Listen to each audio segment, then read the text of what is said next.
is the Texas weather discussion video for Thursday, the 5th of April. I'm Donovan Neal. We remain dry through the rest of today, and then for Friday, which is tomorrow, we do see rain increase during the afternoon and evening hours, accompanied by a severe weather risk. I think the rest of the weekend should be dry as well as a good chunk of next week. So let's talk about it. Here's the upper air look across the nation this morning. We have a trough axis rotating to the northeast this morning, spewing out some cold air for parts of the U.S. and we sort of feel that this morning.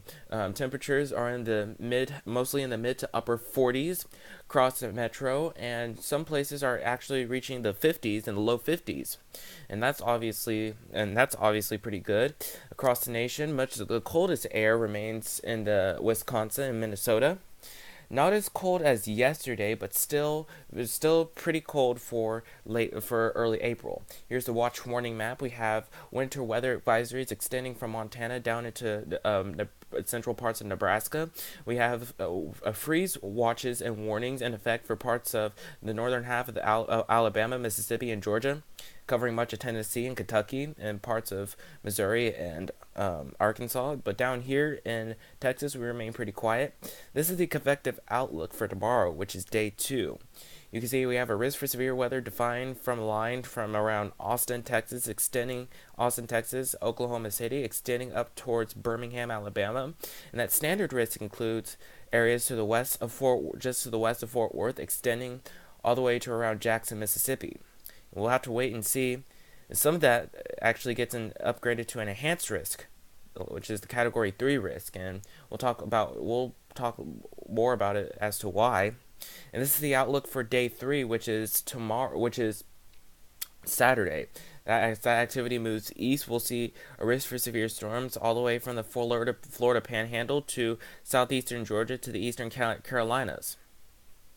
This is the average rainfall for the next 7 days. Most of the rain stays in the Pacific Northwest, and down here, amounts are starting to come up. We could see about half an inch of rain to an inch of rain for most spots. Obviously, most of the rain will stay confined to the lower Mississippi Valley for tomorrow.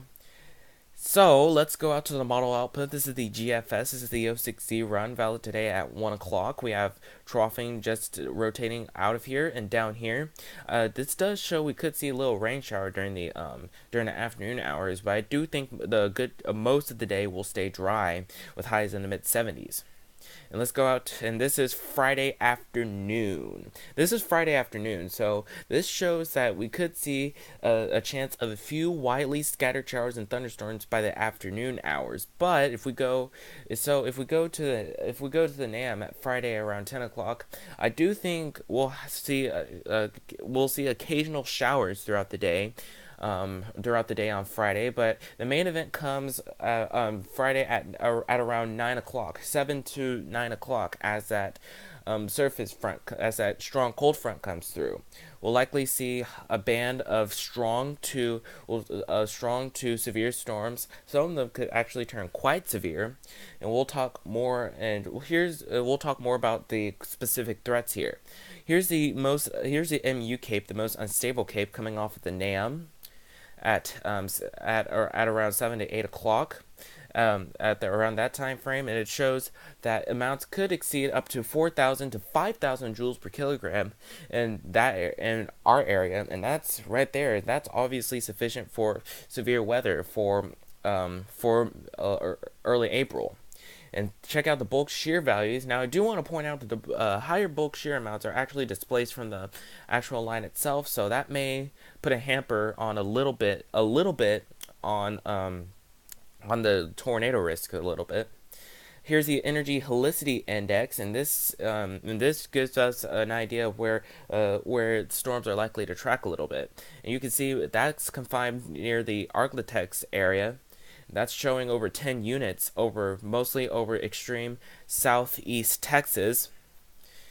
And obviously that's obviously sufficient for some severe. Let's check out the significant tornado parameter.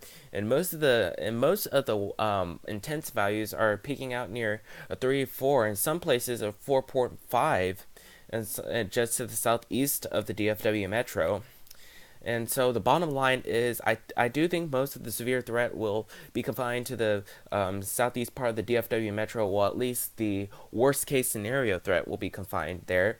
I do think we'll still have a severe weather risk for most of North Texas, but mainly to the east of the DFW metro. I think all modes of severe weather will be possible, damaging winds, large hail, and I also do think, based off of this, a few tornadoes will be possible Saturday evening into the Saturday during the overnight hours. And keep in mind that the convective outlooks run until 7 a.m. the next day. But for the rest of the day on Saturday, I do think the rest of the day will stay dry. We'll be under mostly cloudy skies, but highs should be in the mid 50s. And I do want to point out that for Saturday morning, after that strong cold front comes through, we'll have cold air advection backing that. We'll have a chance of light wintry mix for parts of Oklahoma. And down here, we'll see the potential for sub-freezing temperatures and maybe even a light freeze in some spots, with lows basically hovering around the 30s. So growers beware. And for Sunday, I think we'll stay dry. We clear out. We'll have abundant sunshine with highs in the mid 70s. And here's Monday of next week. We do have a few clouds returning to the state on Monday. We'll remain under partly cloudy skies with highs in the mid 70s. Same thing on Tuesday, and on Wednesday, a surface low comes through. A surface low moves on through Nebraska. I think as a result, we'll see mostly cloudy skies with highs in the mid 70s. And here's a week from today, Thursday the 12th of April.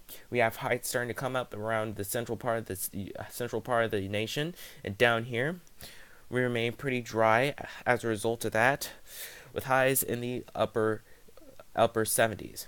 And here's the end of the 10-day forecast period. This is Saturday, April 14th. We have troughing to the just to the north of us. We have a surface low somewhere in Tennessee, and if that were to verify, that could be a potential severe weather look across the southeastern part of the United States. But that's 10 days out, and that still has a lot to look at. But you can see for the numbers for the next 15 days, we do warm through Friday. We should be in the low to mid 80s by Friday. But after that cold front comes through, the cold air advection will keep us down into the 50s. And then after that, really, we basically stay in the 70s. We may even actually hit 80s through mid to late April.